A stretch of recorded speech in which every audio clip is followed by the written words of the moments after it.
2026 Minnesota DMV HazMat Endorsement. Test 130 questions and complete answers. Question 1. During a trip, which of the following does not need to be checked regularly? Option A, pressure gauges. Option B, mirrors. Option C, tires. Option D, seat cushion. The correct answer is option D, seat cushion. Explanation. During a trip, you should regularly monitor the instruments, gauges, meters, and mirrors. Check the tires, cargo, and lights for signs of trouble. Question 2. Eating while driving is option A, a good way to save time. Option B, a dangerous activity. Option C, acceptable if you are eating foods that are easy to eat. The correct answer is option B, a dangerous activity. Explanation. Smoking, eating, or drinking are distracting activities and should be avoided while you are driving. Instead, plan ahead and allow yourself time to stop to eat when making a lengthy trip. Question 3. Compared to talking on a cell phone while driving, texting while driving is option A, much safer. Option B, just as safe. Option C, more dangerous. The correct answer is option C, more dangerous. Explanation. Texting while driving is even more dangerous than speaking on a phone while driving. In addition to being mentally distracting, texting is also physically distracting. Question 4.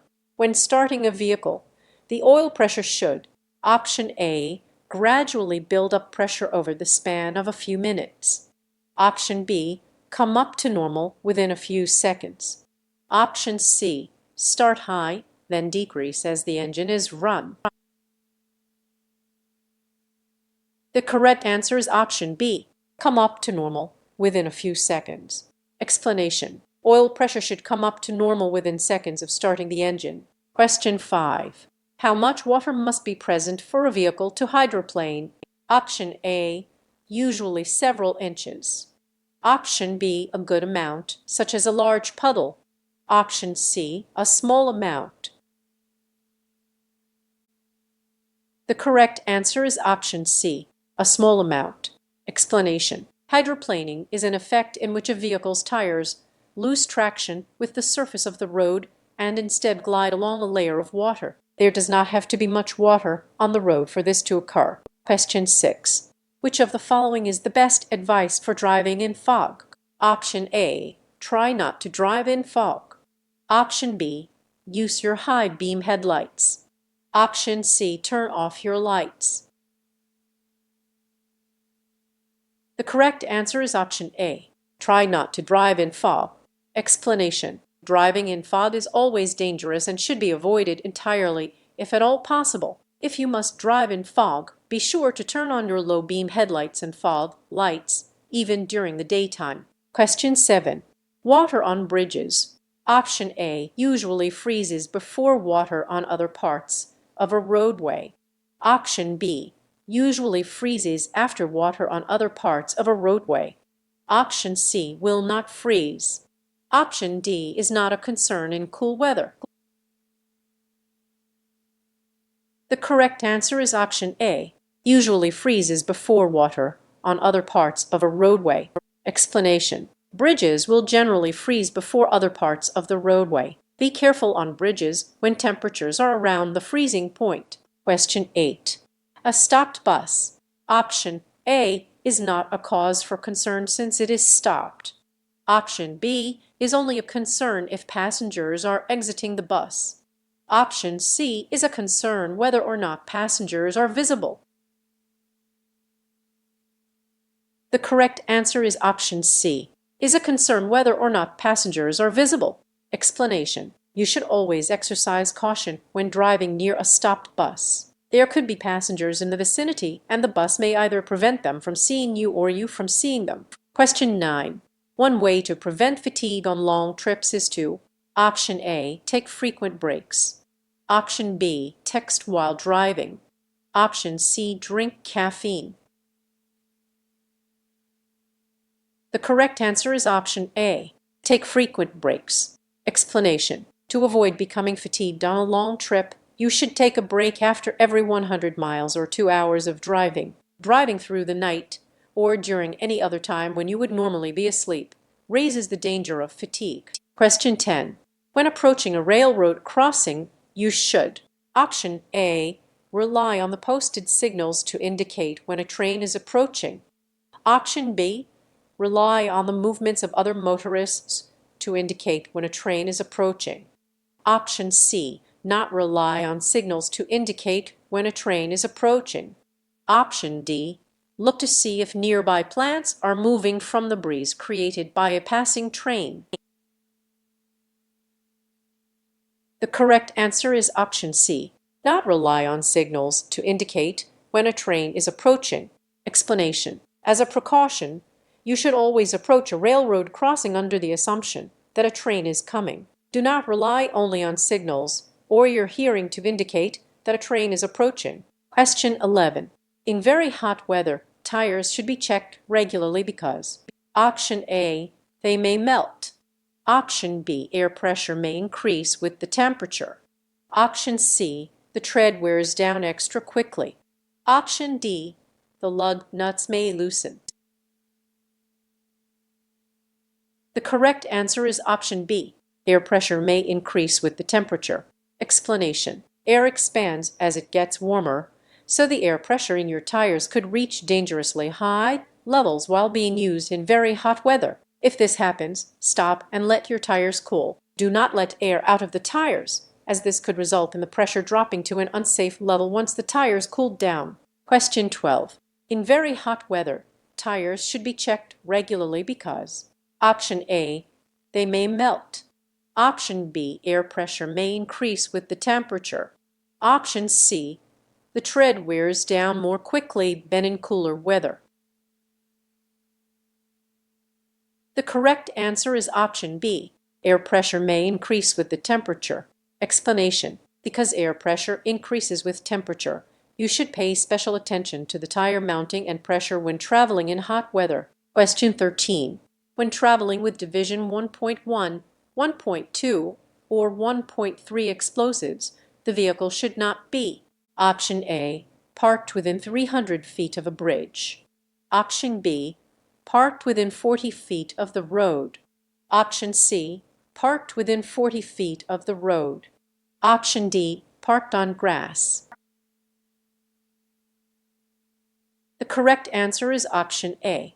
Parked within 300 feet of a bridge. Explanation: except when parking briefly to perform necessary functions for vehicle operation such as refueling, never park a vehicle carrying Division 1.1, 1.2, or 1.3 explosives within 300 feet of a bridge, tunnel, or building. Never park such a vehicle within 5 feet of the traveled portion of a road. Such vehicles should be parked only briefly. Question 14. After a tire has been changed, the driver should stop after a short distance of driving too. Option A. Recheck the tightness of the lug nuts. Option B. See if rocks have gotten into the tread. Option C. Polish the tire. The correct answer is option A. Recheck the tightness of the lug nuts. Explanation: once you have begun to drive after a tire has been changed, you should stop after a short distance to recheck the tightness of the lug nuts. Question 15. When inspecting the windshield before a trip, a person should do all the following except: Option A. Remove and sharpen the wiper blades. Option B. Check the windshield wipers for proper spring tension. Option C. Check the wiper blades for damage. The correct answer is option A. Remove and sharpen the wiper blades. Explanation: when inspecting your windshield, you should look for cracks or other problems that could interfere with your ability to clearly see the road. The windshield wiper arms should be checked for proper spring tension. The wiper blades should be checked for damage, stiff rubber, and improper securement. Question 16. If you are transporting hazardous materials and the cargo is on fire, you should: Option A. Try to put it out with a fire extinguisher. Option B. Contact emergency personnel and let them battle the fire. Option C. Hope the fire goes out by itself. The correct answer is option B. Contact emergency personnel and let them battle the fire. Explanation. Fighting a hazardous materials fire requires special training and protective gear. Unless you have the proper equipment and training, do not try to fight a hazardous materials fire yourself. Question 17. If there are no warning gates or lights at a railroad crossing, you should. Option A. Not worry because the tracks are likely abandoned. Option B. Park your vehicle and walk up to the tracks to determine if a train is approaching. Option C. Look down the tracks in both directions to ensure that no trains are approaching. Option D. Do whatever surrounding vehicles are doing. The correct answer is option C. Look down the tracks in both directions to ensure that no trains are approaching. Explanation. A passive railroad crossing is a crossing that lacks control devices like gates or warning lights. Before crossing a passive railroad crossing, you should search the tracks for approaching trains coming from either direction. Question 18. When backing with a trailer, you should begin by option A. Turning the steering wheel in the direction of the turn. Option B. Turning the steering wheel in the direction opposite of the turn. Option C. Turning the wheel as sharply as possible. The correct answer is option B. Turning the steering wheel in the direction opposite of the turn. Explanation. When backing with a trailer, begin by turning the steering wheel in the direction opposite of the turn. Once the trailer starts to turn, reverse the direction of the steering wheel to follow the trailer. Question 19. Most heavy vehicles require blank to change gears. Option A. Double clutching. Option B. Double shifting. Option C. Triple clutching. Option D. Triple shifting. The correct answer is option A. Double clutching. Explanation. Most heavy vehicles with manual transmissions require double clutching to change gears. A driver should release the accelerator, push in the clutch, and shift into neutral at the same time. After releasing the clutch and allowing the vehicle to change to the necessary speed, the driver should push in the clutch shift gears, then simultaneously release the clutch and accelerate. Question 20. Most heavy trucks with manual transmissions require blank to change gears. Option A. Single clutching. Option B. Double clutching. Option C. Triple clutching. Option D. Quadruple clutching. The correct answer is option B. Double clutching. Explanation. Most heavy vehicles with manual transmissions require double clutching to shift gears. Learning to effectively change gears by double clutching takes practice. Question 21. When stopping, the brake pedal should be option A. Pressed down gradually. Option B. Pressed down quickly. Option C. Pressed down repeatedly, but not held down continuously. The correct answer is option A. Press down gradually. Explanation. When stopping, it is best to gradually press down the brake pedal. Question 22. What should you do if your vehicle gets stuck on railroad tracks? Option A. Stay in the vehicle. Option B. Get out of the vehicle and call for assistance. Option C. Continue trying to get your vehicle off the tracks until you are successful. The correct answer is option B. Get out of the vehicle and call for assistance. Explanation. If your CMV gets stuck on railroad tracks, you should immediately leave the vehicle and get away from the tracks. Check the signposts or signal housing at the crossing for emergency contact information and call 911 or another appropriate emergency number. Question 23. A broken exhaust system can option A. Let poisonous fumes into the cab. Option B. Improve fuel efficiency. Option C. Make steering more difficult.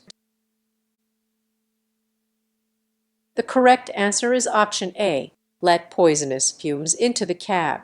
Explanation. Defects in an exhaust system are very dangerous because they can cause poisonous fumes to enter the cab or sleeper berth. Question 24. When looking under your vehicle's hood during a pre-trip inspection, you should option A. Use the parking brakes and slash or chop blocks. Option B, leave the vehicle in a low gear. Option C, remove the battery. Option D, disconnect the radiator. The correct answer is option A, use the parking brakes and slash or chock blocks. Explanation: before inspecting under a vehicle's hood, make sure the parking brake is engaged and slash or the wheels are properly chocked. Question 25. When approaching your vehicle as part of a pre-trip inspection, seeing fresh oil underneath the vehicle is option A, a good sign. Option B, normal. Option C, a cause for concern. The correct answer is option C, a cause for concern. Explanation: when approaching your vehicle, you should check under the vehicle for fresh oil, coolant, grease, or fuel leaks. Spotting any of these before a trip is a cause for concern. Question 26. A Class 1 hazardous material is option A, an explosive. Option B, solid. Option C, corrosive. The correct answer is option A, an explosive. Explanation: explosives are placed in hazardous materials class 1. Question 27. If an anti-lock braking system ABS is equipped on a trailer but not on a tractor, option A, the truck should not be driven because ABS needs to be on both the tractor and trailer. Option B, the truck should be driven more slowly than usual. Option C, the tractor should not be used and a new tractor with ABS should be located. Option D, the tractor and trailer can still be used together. The correct answer is option D, the tractor and trailer can still be used together. Explanation: a vehicle being equipped with anti-lock brakes on only the tractor or only the trailer provides additional control during braking. Question 28. What must be included in emergency response information? Option A, risks of fire or explosion.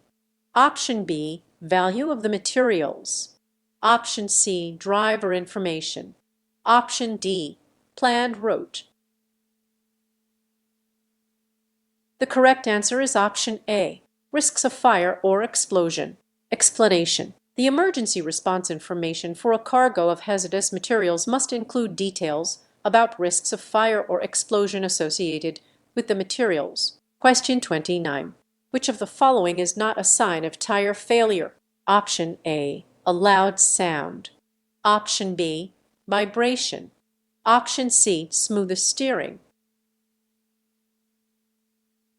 The correct answer is option C, smooth steering. Explanation: if you experience tire failure, you may hear the loud bang sound of a blowout or feel a heavy thumping or vibration in your vehicle. If steering begins to feel heavy or if the rear of your vehicle begins to fishtail, you should stop to check your tires. Question 30. An exhaust system should be option A, loose. Option B, leaking. Option C, fastened securely. The correct answer is option C, fastened securely.